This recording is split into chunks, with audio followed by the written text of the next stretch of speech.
Hello friends, welcome to home food zone. இன்றைக்கி இந்த வீடியோவில் ரொம்ப நல்ல ஒரு ஸ்வீட் ரெசிபி, இந்த சீசனில் கண்டிப்பாக செஞ்சு பார்க்கக்கூடிய ஒரு ரெசிபின்னே சொல்லலாம். குழந்தைங்களுக்கு இது ரொம்பவே பிடிக்கும். இதை எப்படி சேர்ந்து பார்க்கலாம். இது செய்கிறதுக்கு நான் இன்றைக்கி 350 கிராம் அளவுக்கு மாங்காவை தோலை நிற்கிட்டு விதையை எடுத்துகிட்டு இந்த மாதிரி பொடிசாக கட் பண்ணி எடுத்திருக்கேன். நல்ல புளிப்பான மாங்காவை பார்த்து எடுத்துக்கோங்க. இதை அப்படியே எடுத்து ஒரு மிக்ஸி ஜாரில் மாற்றிக்கோங்க. இது கூட ஒரு 1/4 கப் அளவுக்கு மட்டும் தண்ணி விட்டு நல்லா மையாக அரைச்சி எடுத்துகிட்டு வந்துடுங்க. இந்த அளவுக்கு நல்லா பேஸ்ட் மாதிரி அரைச்சிருக்கணும்.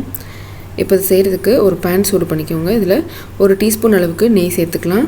நெய் சூடானதும் 1/4 டீஸ்பூன் அளவு பெருங்காயத்தூள் சேர்த்துக்கோங்க.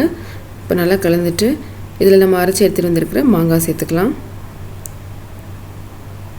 மாங்காய் நல்லா வெந்து கெட்டியாகி வரணும். நம்ம சேர்த்துருக்கிற தண்ணியெலாம் நல்லா கெட்டிப்படணும்.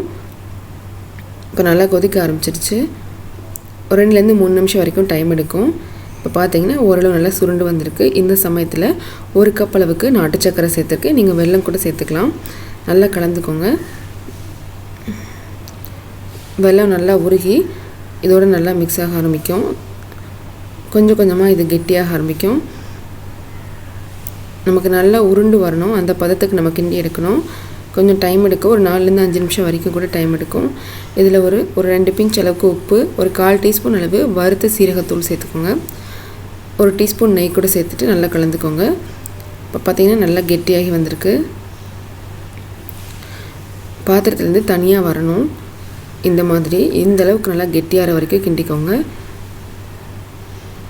இப்போ நம்ம ஸ்டவ் ஆஃப் பண்ணிவிட்டு இதை ஆற வச்சிடலாம். நல்லா ஆறினதும் இதை உருண்டை பிடிக்கணும். இது கூட சேர்க்குறதுக்கு ஒரு 2 டேபிள் ஸ்பூன் அளவுக்கு சர்க்கரையை நல்லா பொடியாக அரைச்சி எடுத்துகிட்டு வந்துருங்க மிக்சியில். அதை கூட நம்ம எடுத்துக்கலாம். இப்போ நம்ம சின்ன சின்ன உருண்டைகளாக பிரித்து எடுத்துக்கலாம்.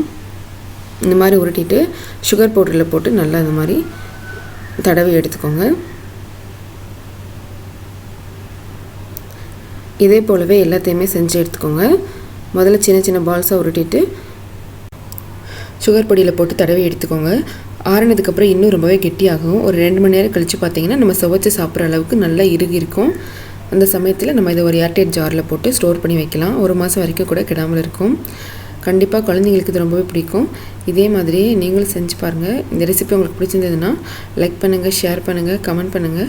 கண்டிப்பாக ஹோம் ஃபுட் ஜோனுக்கு சப்ஸ்கிரைப் பண்ண மறக்காதீங்க. இதே போல் நான் நல்ல ரெசிபியோட நாளைக்கு உங்களை மீட் பண்ணுறேன். அது வரைக்கும் பாய்.